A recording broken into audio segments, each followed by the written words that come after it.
Student, रिझनिंगच्या या एक्झाम्पलला solve करण्याआधी आपण याला समजून घेऊया.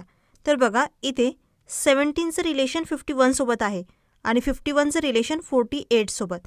तर सेम इथे सुद्धा 15चं रिलेशन 45 सोबत आहे आणि 45चं रिलेशन कोणत्या नंबरसोबत आहे हेच आपल्याला शोधायचं आहे.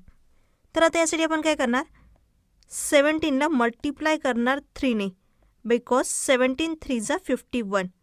आता बघा या 51 हा नंबर आपल्याला इथे ऑलरेडी दिलेला आहे, पण आता या 51मधून जर आपण या सेम नंबरला म्हणजे 3ला जर मायनस केलं तर आपल्याला आन्सर मिळेल 48 आणि 48 हा सुद्धा नंबर इथे आपल्याला दिलेला आहे.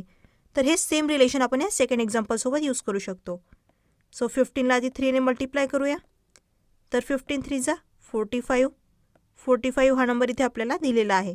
आता 45मधून अगेन या सेम नंबरला म्हणजे 3ला आपण सबस्ट्रॅक्ट करूया आणि त्यानंतर आपल्याला आन्सर मिळेल 42. म्हणजेच बघा ऑप्शन नंबर सी हे असणार आहे आपलं करेक्ट ऑप्शन.